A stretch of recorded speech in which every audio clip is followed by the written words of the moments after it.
잠깐 기도하겠습니다. 하나님 감사합니다. 우리들에게 또 종려주의를 주시고 예배의 날을 주셔서 감사드립니다.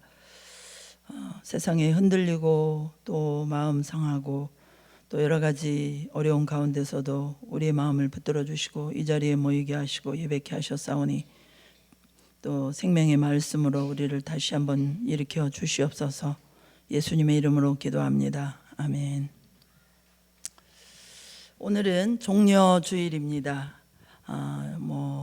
장로님이 제가 해야 될 설교를 다 기도하셔서 저는 그냥 추가로 예, 그렇습니다. 종려주일은 예수님께서 예루살렘에 입성하실 때 사람들이 종려나무 가지를 들고 흔들면서 호산나 환영하는 것에서 유래되었습니다. 사복음서에 이 내용이 다 기록이 되어 있는데요. 특별히 이 광경에 등장하는 그런 등장인물들 그리고 소품들 가운데서 이렇게 우리가 한번 오늘 시간에는 묵상을 해보겠습니다. 오늘 본문에서 먼저 예수님에 대해서 우리가 생각을 해봅니다. 예수님은 오늘 나귀를 탄 모습으로 등장하십니다. 나귀를 탄 모습이 초라합니다. 그런데 왜 굳이 나귀를 타셨을까요? 오늘 본문 4절로 5절 말씀을 다시 보면 이는 선지자를 통하여 하신 말씀을 이루려 하심이라 일렀으되 시온 딸에게 이르기를 내 왕이 내게 임하나니 그는 겸손하여 나귀 곧 멍에 매는 짐승의 새끼를 타도다 하라 하였느니라. 그래서 예수님께서 나귀를 타신 이유는 딱 하나입니다. 메시아가 나귀를 타고 입성할 것이라고 하는 선지자의 예언을 성취하기 위해서입니다. 여러분 그렇습니다. 예수님은 공생애 내내 그러셨습니다. 예수님이 어떤 일을 하면 항상 성경에 해석이 붙습니다. 이는 말씀을 이루려 하심이라. 심지어 십자가에 못 박히셨을 때에도 요한복음 19장 28절에 보면 그 후에 예수께서 모든 일이 이미 이루어진 줄 아시고 성경을 응하게 하려 하사 이르시되 내가 목마르다 하시니, 예수님이 목이 말라서 목마르다고 하신 게 아니라 이는 성경을 응하게 하려 하사 내가 목마르다 하셨다는 거예요. 예수님의 삶 전체가 어떻게 하면 하나님의 말씀이 성취될까에 관심이 있으셨습니다. 자기를 향한 하나님의 뜻이 성취되는 것에만 관심이 있으셨습니다.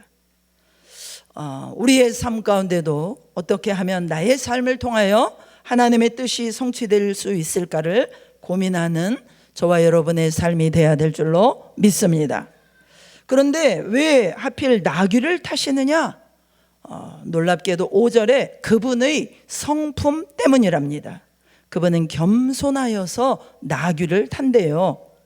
여러분, 사람은요 자신의 성품을 벗어나는 일을 할 수가 없습니다. 그 사람이 그 선택을 하는 이유는 그분의 성품 때문입니다. 그런데 예수님은 성품상 큰 거를 못 하시겠대요. 당시 세상의 통치자들, 왕들, 장군들은 백마나 흑마를 탔다고 합니다. 그런데 예수님은 겸손하셔서 나귀 새끼를 타시겠대요. 이게 실감이 안 나죠, 여러분? 제가 영상을 준비했는데 백마가 어떻게 생겼나 한번 띄워주실래요? 불이 흐려가지고 그 멋진 모습이 잘 표현이 되는지 모르겠습니다. 그 다음에 또 흑마가 있습니다. 흑마는 더 멋있게 생겼어요. 그 다음에 나귀는 그래도 사진은 흐리긴 하지만은 확 다가오지요. 근데 예수님께서 백마나 흑마를 타지 않으시고 성품상 나는 나귀를 타겠다. 여기서 질문. 예수님이 초라한 나귀 새끼를 타고 들어가실 때 예수님이 정말 우스워 보였을까요? 정말 예수님이 초라해 보였을까요? 오늘 본문 어디에도 어쩌면 저런 거를 저렇게 초라한 나귀 새끼를 타고 오냐고 그렇게 손가락질하는 사람 아무도 없었습니다. 다 환호했습니다. 너무나 놀라운 포인트입니다. 예수님의 모습이 전혀 초라하지 않은 것입니다. 종려나무 가지를 흔들고 사람들이 오히려 환영하고 있습니다. 결국 그분을 빛나게 했던 것은 그가 탄 짐승이 아니라 그분의 능력, 그분의 성품, 그분의 인격이었던 것이죠. 예수님은 나귀 새끼 타도 괜찮으신 거예요. 그분의 능력과 그분의 성품과 인격이 크신 분이기 때문입니다. 제가 조사해 보니까 2025년 가장 비싼 차가 발음하기도 어려워. 롤스로이스 스웩테일이라는 그런 600억 원으로 추산되는 차라고 합니다. 저는 7억 5천짜리 차를 봤어요. 근데 그렇게 좋은 줄 잘 모르겠던데요. 아무튼 이런 차 안 타도 되는 거예요. 경차 타도 괜찮은 것입니다. 우리 문제는 뭐냐면 우리 자신이 너무 왜소해요. 너무 작아요. 볼품이 없어요. 그래서 그것을 만회하기 위해서는 우리는 우리를 치장해 줄 큰 것들이 필요합니다. 큰 차가 필요하고 큰 집이 필요하고요. 타이틀이 필요합니다. 왜냐하면 내가 왜소한 존재거든요. 내가 볼품없는 존재거든요. 참고로 키가 작았던 나폴레옹도 꼭 큰 말을 탔다고 합니다. 여러분, 예수님은 크신 분이십니다. 그래서 나귀 새끼 타도 괜찮으신 거예요. 그런데 내가 왜소하니까, 내가 초라하니까 자꾸 우리는 큰 것이 필요한 것입니다. 그런데 큰 차로 문제는 내 비좁은 성품이 가려지지 않습니다. 큰 차를 타는 것이 나쁘단 말이 아니죠. 그 전에 작은 차를 타도 빛나는 큰 그릇이 되어야 된다, 이 말이에요. 우리 모두가 예수님 성품 담기를 원합니다. 이번에는 주님이 선택하신 나귀 새끼 한번 주목해 보겠습니다. 첫째, 분명히 성경은 이 나귀가 장성한 나귀가 아니라 새끼래요. 아무도 타보지 않았대요. 경험도 없어요. 그래서 아무도 쓰지 않은 존재래요. 아무도 주목하지 않는 존재랍니다. 그런데 예수님은 그를 주목하시고 나귀 새끼를 쓰셨습니다. 이게 너무너무 감사한 일입니다. 그런데 예수님이 이 땅에서 하신 모든 일들이 다 그렇습니다. 다 나귀 새끼 같은 이들을 고르셨어요. 예수님의 제자들 치고 제대로 된 사람 없습니다. 어부, 매국노, 세리, 이런 사람들입니다. 그런데 예수님이 그런 나귀 새끼들을 쓰신다는 것입니다. 너무나 감사한 일입니다. 할렐루야. 아멘을 안 하시는 분은 대단하신 분들인가 봐요. 저는 나귀 새끼 같은 존재 맞습니다. 누가 저를 아무도 주목해 주는 사람도 없습니다. 저희가 처음에 교회를 개척한다고 해도 어느 누구 하나 쳐다보는 사람 없고 기대하지도 않았습니다. 아무도 주목하지 않았습니다. 진짜 나귀 새끼 같은 존재들이었습니다. 하나님만이 우리 교회를 주목해 주신 줄로 믿습니다. 여러분들도 나귀 새끼 같지 않으세요? 대단한 분들이세요? 우리 같은 나귀 새끼한테 누가 우리를 주목합니까? 하나님만이 우리를 주목해 주시는 줄로 믿습니다. 얼마나 감사합니까? 내가 너를 쓰고 싶다. 감동해야 되는 것입니다. 내가 뭐라고? 하나님이 나를 주목하시고 내가 너를 쓰기를 원한다. 내가 너에게 칭호를 주었다. 정말 놀라운 일입니다. 그런데 주님께서 이 나귀를 사용하기 위해서 해결해야 될 문제가 하나 있었습니다. 2절입니다. 우리 다 같이 한번 읽어보겠어요. 2절 시작.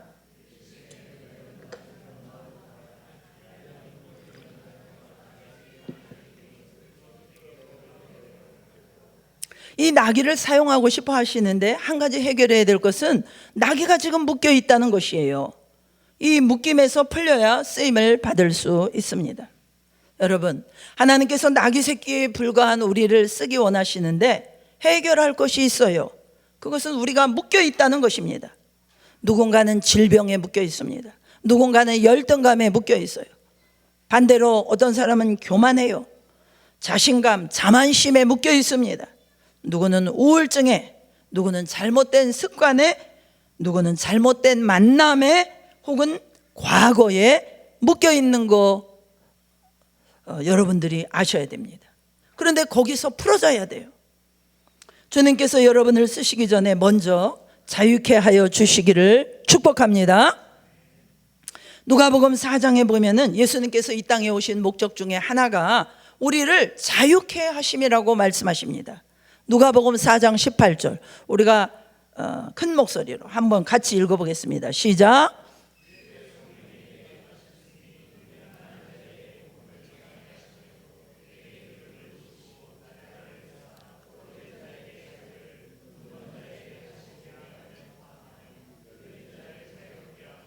아멘. 우리를 보내서 포로된 자를 자유케 하신답니다. 여러분이 잘 아는 성 어거스틴은 탕자였습니다. 16살인가 그때부터 8살 많은 창녀랑 동거하면서 사생활을 낳은 사람입니다. 정욕에 묶여있는 사람이었습니다. 그 사람을 하나님이 풀어주시고 성 어거스틴으로 만들어 주셨습니다. 저는 예전에 목회 성공이라는 줄에 묶여 있었습니다. 2000년도에 하나님께서 저를 만나 주시고 풀어 주셨습니다. 너무나 감사한 일이죠. 여러분들 가운데도 묶여 있는 거 있습니까? 오늘 이 예배 시간을 통하여 주님께서 풀어 주시고 자유케 해 주시기를 다시 한번 주님의 이름으로 축원합니다. 두 번째 생각해 보아야 할 것은 이 나귀는 아직 아무도 태워본 적이 없습니다. 그러니까 누군가를 등에 태우는 것이 익숙하지 않다는 얘기예요. 잘못하면 떨어지기 쉬워요. 그런데 주님이 그 위험을 감수하고 타셨습니다. 저도 성지순례 가가지고 시내산 올라갈 때 나귀를 탔는데요, 정말 너무너무 무서웠어요. 쉽지 않습니다. 이 나귀가 해야 할 일들이 있어요. 본성상 누구를 태우는 것이 싫지만 본성은, 나귀는 그것을 원하지 않지만 그 본성을 눌러야 됩니다. 자기의 혈기를 눌러야 돼요. 그렇습니다, 여러분. 하나님께 쓰임받기 위해서는 성질 부리면 안 됩니다. 혈기가 올라온다고 막 말하면 안 됩니다. 어디 한번 해보자는 거야? 이러면 안 돼요. 그러면 주님이 떨어지십니다. 깨닫기를 원합니다. 반드시 옛 본성을 죽여야 됩니다. 그래야 주님께 쓰임받는 것입니다. 그리고요, 세 번째, 예수님이 우리 등에 타셨다고 해가지고 내 마음대로 가면 안 돼요. 주님이 가라고 하는 곳으로만 가야 합니다. 타신 게 끝이 아니에요. 주님이 가고자 하시는 곳으로만 가야 되는 거예요. 여러분 잘 아시죠? 신라 때 김유신 장군에게 유명한 말이 있었습니다. 뭐 이제 기생 찾아가는 거 끊었는데 이 말이 모르고 가다가 이 김유신 장군에게 목베임을 당했지 않습니까? 김유신의 그 말이 그런 슬픈 운명을 경험했습니다. 주님이 우리 뒤에 타시면 주님이 원하는 대로 가야 될 줄로 믿습니다. 그리고 네 번째, 그런데 많은 소리가 들립니다. 왜냐하면 사람들이 호산나 호산나 많은 사람들이 막 외치거든요. 그런데 수많은 소리가 있는 것 같지만 들어야 될 소리는 딱 하나밖에 없는 거예요. 주님 소리 들으면 되는 것입니다. 맞습니까? 그렇습니다. 인생에 수많은 소리가 들립니다. 뉴스도 엄청 많이 들리고요. 내 주변에 뭐 아는 사람들이 별 얘기를 다 해주잖아요. 그런데도 들어야 될 소리는 하나밖에 없는 것입니다. 주님 음성 들어야 되는 것입니다. 다섯 번째, 예수님이 나귀를 타고 예루살렘에 입성하니 수많은 사람들이 막 난리가 났어요. 소동을 합니다. 호산나 호산나, 주목받아요. 누구 때문에 주목받나요 지금? 예수님 때문입니다. 만약에 나귀가 와 내가 이렇게 인기가 많은가 봐, 다 나를 좋아하는 것 같아 했거다 해가지고 그 영광을 받으려고 앞발을 들면 어떻게 되죠? 주님이 떨어지시는 거예요. 여러분, 주님이 아무것도 아닌 우리를 타시면 우리는 주목받습니다. 그런데 주님 때문에 받는 거예요. 우리가 영광을 받으려고 하면 주님이 떨어지시는 것입니다. 주님이 우리 위에 타시면 우리는 반드시 주목받아요. 놀라울 정도로 주목받습니다. 그런데 여러분 착각하지 마십시오. 주님 때문입니다. 여러분 때문이 아니에요. 그런데 그 영광을 취하려고 하면요, 주님이 떨어지시는 것입니다. 많은 사람들이 주님을 떨어뜨렸습니다. 깨닫기를 원합니다. 또한 주님이 언제까지나 이 나귀 등에 타지 않으십니다. 잠깐 타십니다. 잠깐만 이 나귀가 쓰임받는 것입니다. 그런데 이 나귀가 계속 자기 타고 가시라고, 골고다까지도 좀 타고 가시라고. 그러면 어떻게 될까요? 여러분, 우리는 잠깐 쓰임받는 거예요. 주님이 여기까지야 하면 우리는 그만둬야 됩니다. 모세는요, 딱 출애굽할 때까지만 쓰임받은 나귀였어요. 모세는 가나안 땅에 가서도 쓰임받고 싶었어요. 그런데 주님이 허락 안 하셨어요. 거기서는, 가나안 땅에서는 여호수아라고 하는 나귀가 쓰임을 받는 것입니다. 여러분, 쓰임 받을 수 있는 때가 있습니다. 그때 쓰임 받으셔야 될 줄로 믿습니다. 그런데 주님이 쓰시겠다고 할 때는 대부분 뭐라고 그래요? 지금 바빠요, 주님. 지금 할 일이 너무 많아요. 항상 우린 그렇게 말해요. 그리고 불평합니다. 너무 나한테만 일이 많다고. 여러분, 기억하실 수 있기를 바랍니다. 언제까지나 쓰임받지 않습니다. 진짜 메뚜기도 한철입니다. 잠깐 쓰임받는 거예요. 주님이 계속 쓰시지 않으십니다. 주님이 원하시는 그때 쓰임받으면 감사한 것입니다. 내가 뭐라고? 주님이 나를 지금 쓰시려고 하시는가? 쓰시겠다고 할 때, 그때 잘 쓰임받는 사람이 지혜로운 사람입니다. 주님이 시간 주시고 물질 주시고 에너지와 열정을 주시고 건강을 주실 때, 그때 쓰임 받으시기를 축복합니다. 오늘 2절 3절을 우리 다 같이 한번 다시 읽어보겠습니다. 시작.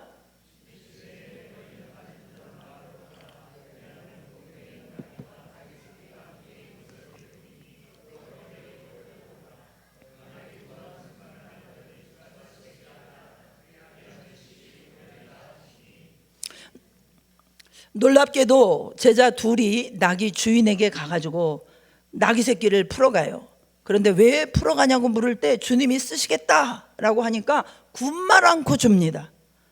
이 나귀 주인도 핑계거리가 얼마나 많아요. 여러분 같으면은 뭐라 그러실 거예요? 나 오늘 밭을 가르러 가려고 했는데요, 아직 나귀가 너무 어리지 않나요? 그런데 그 나귀 주인은 핑계하지 않았습니다. 진짜 주인이 쓰시겠다고 하니까 그것을 내어드렸습니다. 그렇습니다, 여러분.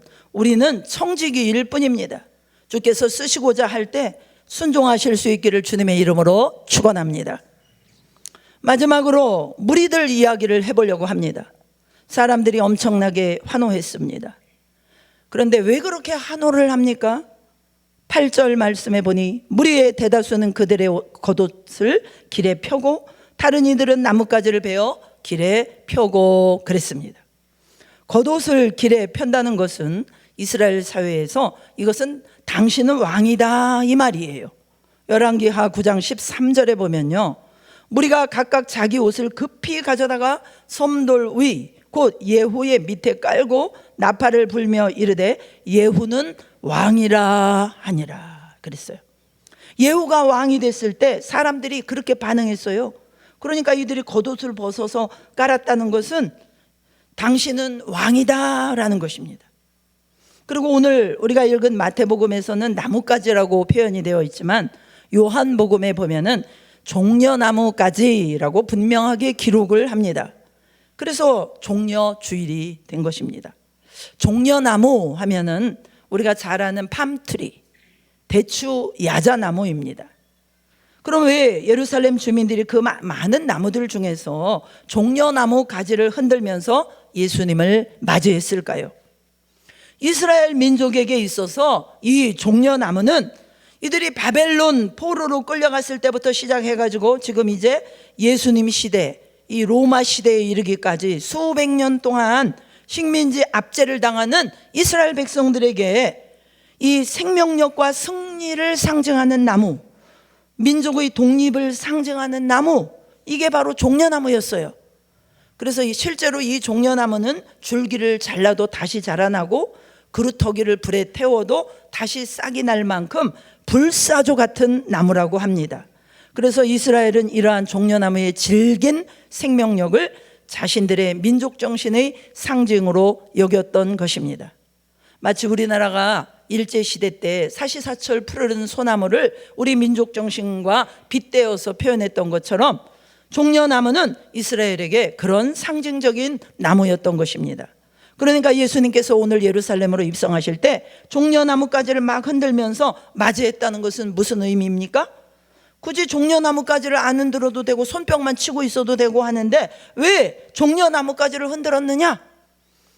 당신이 우리의 왕, 우리의 메시아라는 암시적인 표현인 것입니다. 우리로 치면 태극기를 막 휘날리면서 맞이하는 것과 비슷하다고 생각하시면 되겠습니다.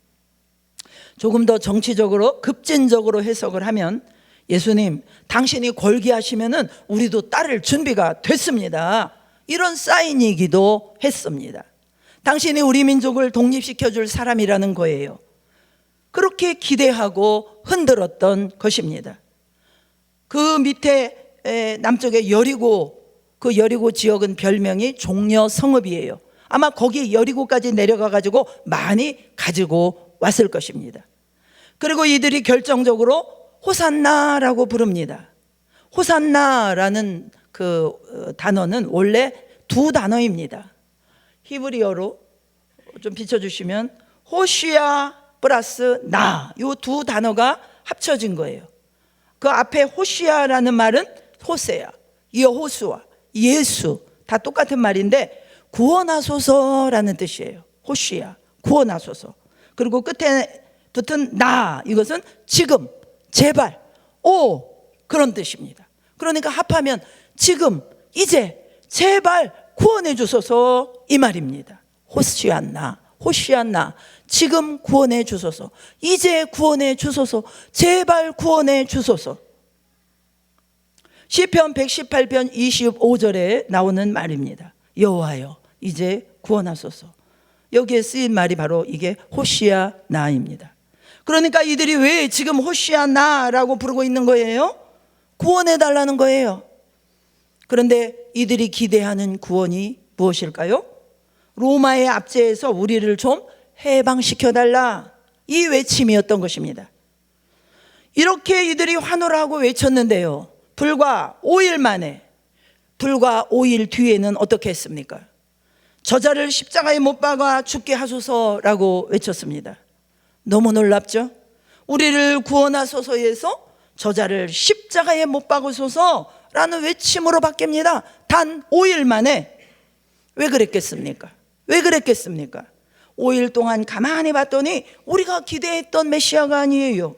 우리 민족을 해방시켜 줄 자가 아니에요. 보니까 십자가에 죽는 데네요. 너무너무 실망한 것입니다. 우리 문제를 해결해 줄 줄 알았는데 해결해 주기는커녕 너무 무기력한 사람, 그래서 실망하여 저주로 바뀝니다. 여러분, 오늘 예수님이 예루살렘에 입성하시는 목적은 고난을 받으시고 십자가에서 죽으시고 부활하시기 위한 것이었어요. 그러나 예수님을 따르는 제자들을 비롯해서 예루살렘 주민들은 어떤 꿈을 꾸고 있었습니까?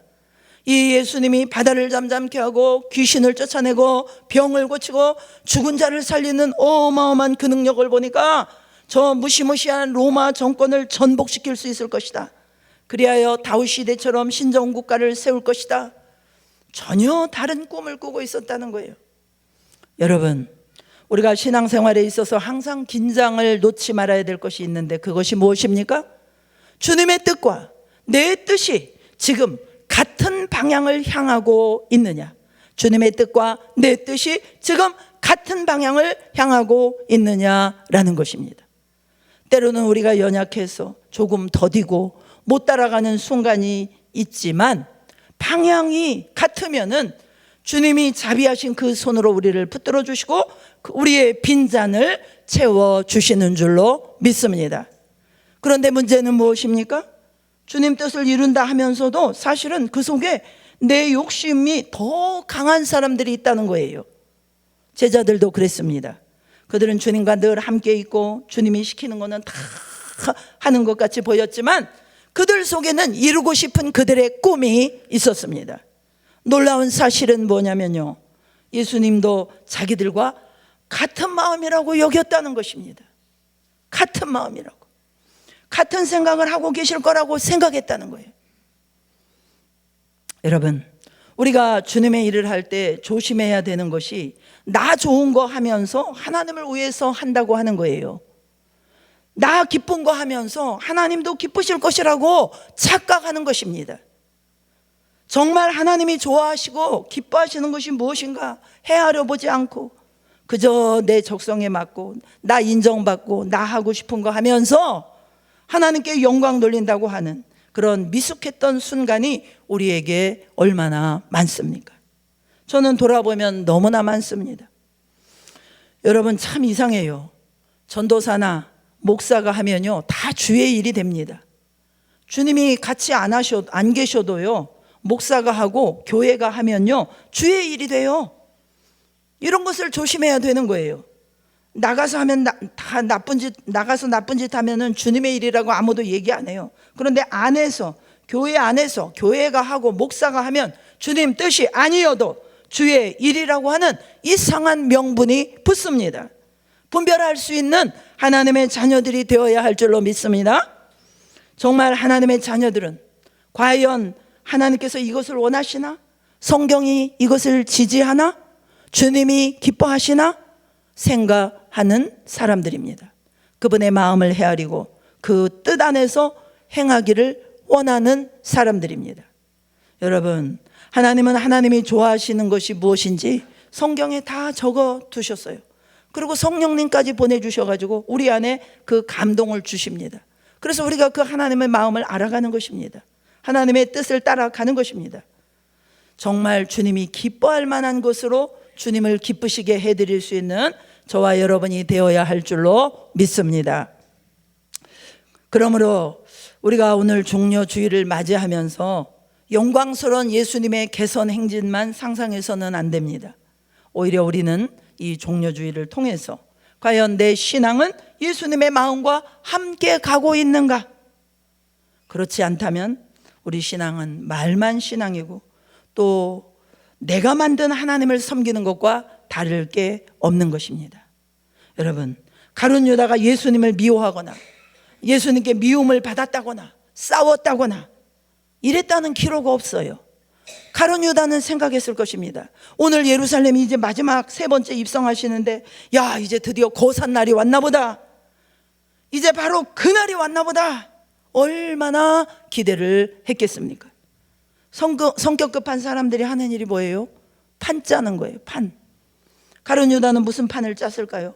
예수님을 궁지에 몰아넣어가지고 예수님이 어쩔 수 없이 골기하시는 그렇게 궁지에 몰아넣어서 가지고 군인들 앞에 서게 만들고 말이야. 그래서 실제로 예수님이 그때 딱 뭔가 능력을 나타내 주기를 원하지 않았겠습니까? 그런데 예수님은 어떻습니까? 그냥 매 맞고 잡혀가십니다. 그렇게 사형을 받으러 가십니다. 그것 때문에 그 죄책감이 들어서 가룟 유다가 자결하지 않았을까요? 여러분, 내가 만든 하나님, 내가 믿고 싶은 나에게 매력적인 예수님을 만들면 이런 사단이 나는 것입니다. 내가 자꾸 예수님을 몰아가는 것입니다. 내가 예수님을 내 마음대로 만들어서 내 뜻대로 섬기고 싶은 것입니다. 내가 복음으로 섬기고 싶은 것입니다. 여러분, 제가 자주 말씀드렸습니다마는 우상과 하나님의 차이가 무엇입니까? 우상은 나의 소원과 바램이 형상화된 것입니다. 그렇죠. 고대 세계관에서 모든 신들은 다 이름이 있었죠. 개구리 신도 있고 하늘 신도 있고 땅 신도 있고 메뚜기 신도 있고 어둠의 신도 있고요. 다 기능이 있고 이름이 있었어요. 그리고 사람들은 그 영역에 도움이 필요할 때마다 가서 비는 거예요. 전염병에 걸리면 전염병 신한테 가서 빌고, 비가 안 오면 비의 신에게 가서 빌고, 싹이 안 나면 싹의 신에게 가서 빌고 그랬단 말입니다. 여러분, 모든 신에게 이름이 있다는 것은 뭘까요? 이름을 누가 부여한 것입니까? 사람이 부여한 거예요. 신의 이름이 있다는 건요, 사람이 만든 우상이라는 얘기나 똑같은 말입니다. 모세가 하나님께 뭐라고 물어봅니까? 당신의 이름이 뭡니까? 이렇게 모세가 여쭤봤을 때 뭐라고 말했어요? 하나님께서 나는 이름이 없어. 나는 스스로 있는 자야. 나는 스스로 있는 자야. 나는 나야. 여러분, 누구도 그분께 이름을 지어드릴 수 없습니다. 왜 그렇습니까? 그분은 영원 전부터 계신 분이기 때문입니다. 그러니까 제가 무슨 말씀 드리냐면 우상의 중심에는 누가 있습니까? 내가 있는 거예요. 내가. 내 소원, 내 만족, 내 바램, 이것을 투영해서 형상화시키는 것이 우상이라는 것입니다. 여러분, 우리도 정신 안 차리면 중심에는 나밖에 안 남아있는 기독교 우상 숭배하는 것이 될 수 있습니다.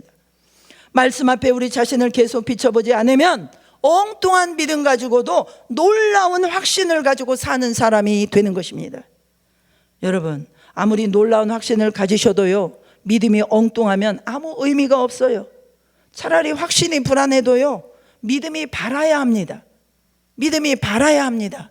방향이 제대로 되어야 합니다. 참된 신앙의 표지가 무엇입니까? 믿을수록 내가 사라지고 섬길수록 주님이 드러나시는 것입니다. 순종의 영이 더 강해지는 것입니다.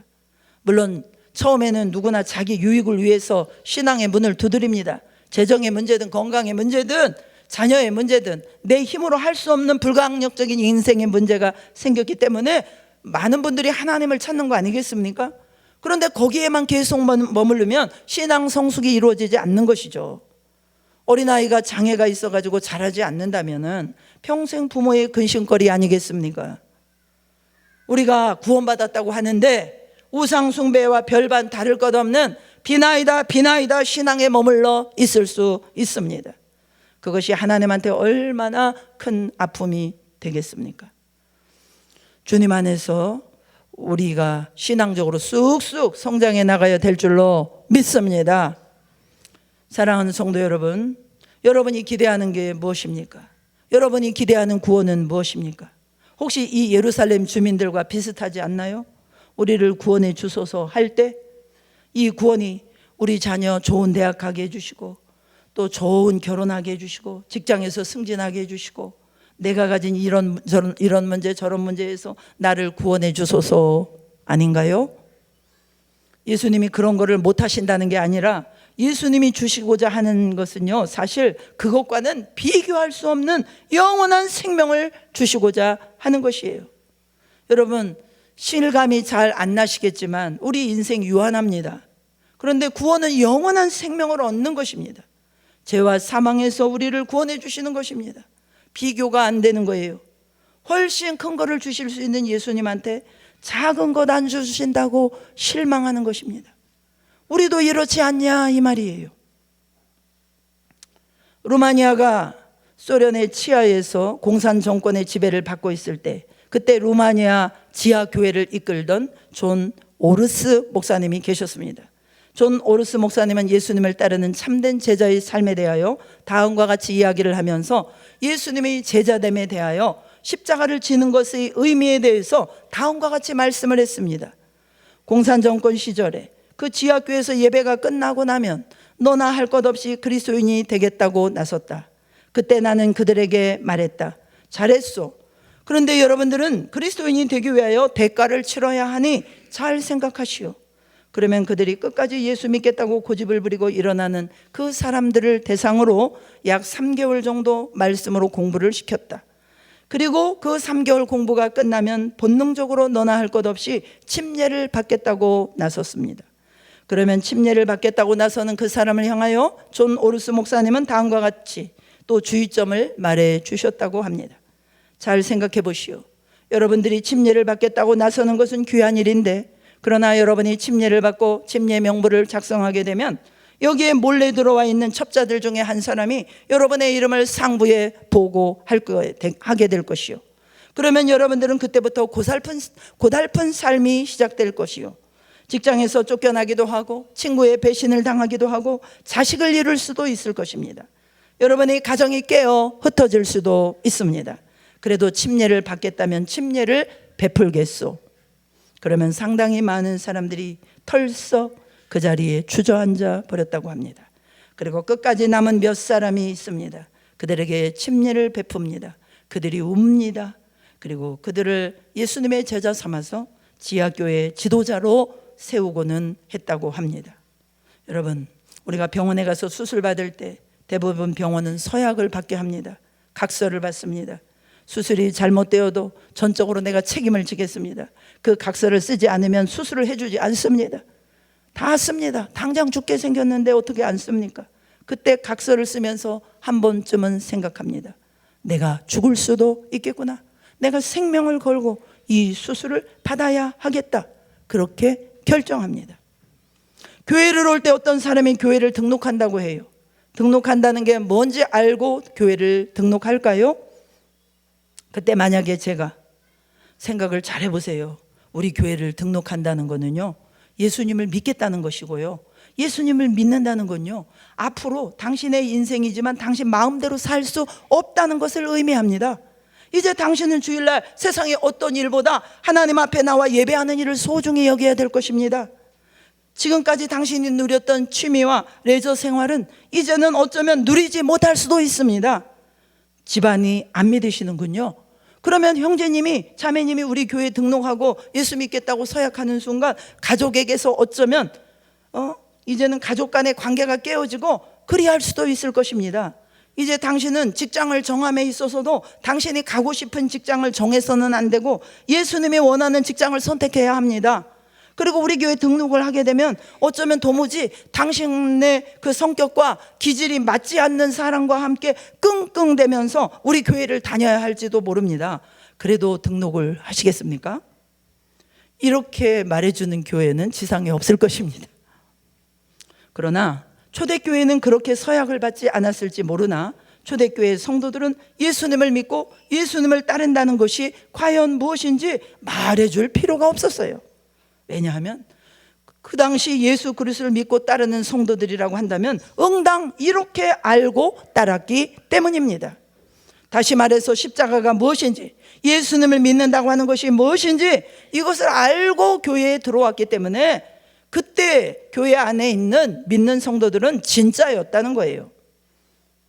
여러분, 예수님을 따르는 길이 꽃길인 줄 알고 따랐다면 크게 잘못 생각한 것입니다. 우리 주님을 따르는 길은 꽃길이 아닙니다. 면류관이 기다리고 있는 길이 아닙니다.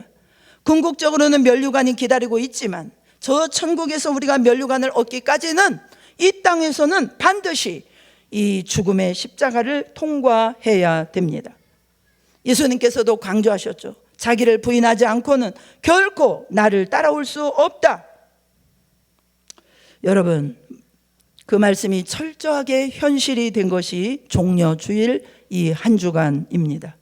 제자들이 예루살렘 입구까지는 잘 따라왔어요. 그러나 예수님과 전혀 다른 그런 마음을 가지고 있었기 때문에 그 중요한 순간에 말도 안 되는 행동을 합니다.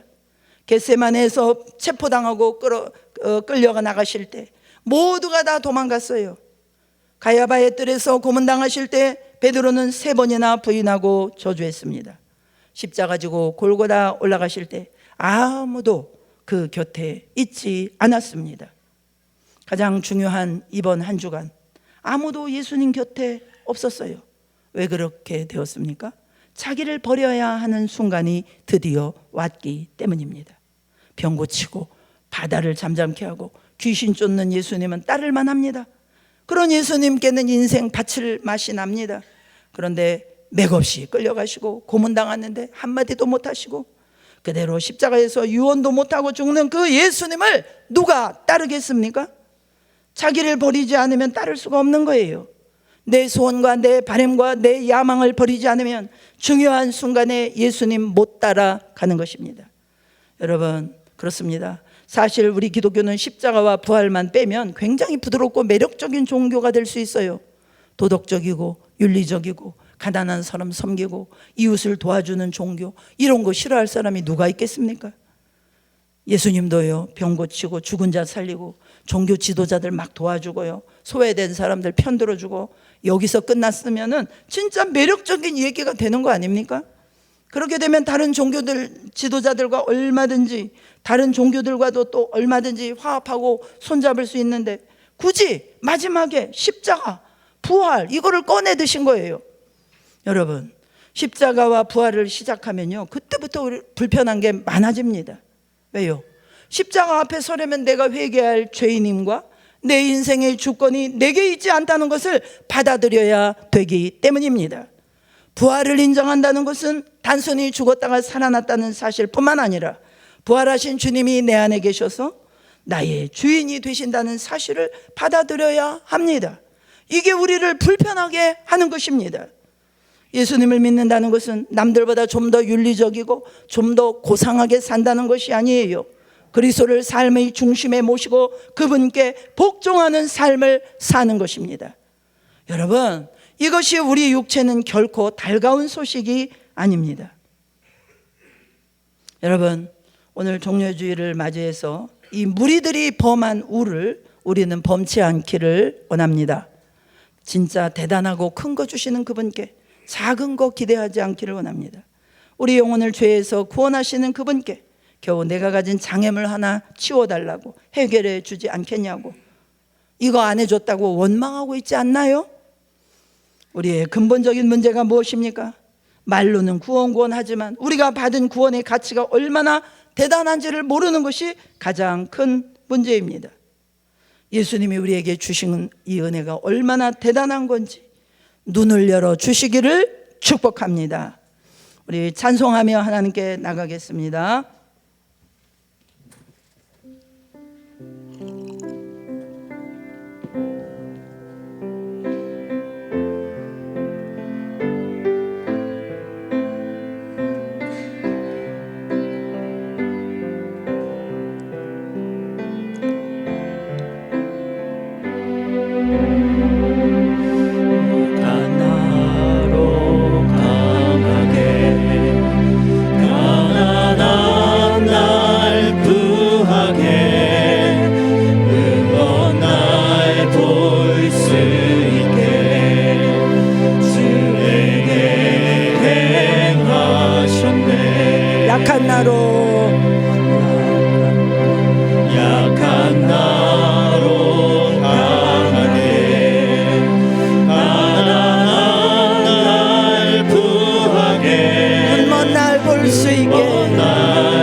호산나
가난한 날 부하게 약한 나로 강하게 가난한 날 부하게 눈먼 날 돌 수 있게 주 내게 행하셨네.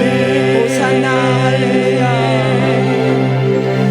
호산나 호산나 주님 당한 어린 양 호산나 호산나 예수 다시 호산나 호산나 호산나 호산나 주님 당한 어린 양 호산나 호산나 예수 다시 우리 사셨네. 하나님 앞에 기도하며 나가겠습니다. 하나님, 나를 죄에서 구원해 주옵소서. 영원한 형벌에서 건져 주옵소서. 하나님, 우리의 영혼이 구원받기 원합니다. 우리 영혼이 살기 원합니다. 다 같이 기도하시겠습니다. 할렐루야. 하나님, 우리가 너무나 연약합니다. 우리가 약합니다. 주님, 우리는 늘 넘어집니다. 주님, 아버지, 우리는 세상의 욕심을 포기하지 못합니다. 주님, 아버지, 이 영원한 형벌에서 우리를 건져 주옵소서. 묶여있는 묶임에서 우리를 풀어주시어서 우리가 영혼의 구원을 받을 수 있도록 도와주시옵소서. 하나님 아버지, 호산나 다윗의 자손 예수여, 우리의 영혼을 구원하여 주시옵소서. 내 영혼이 구원받기를 원합니다. 영원한 생명을 약속받기를 원합니다. 하나님 아버지, 우리가 주님의 음성을 듣기를 원합니다. 주님을 본받기를 원합니다.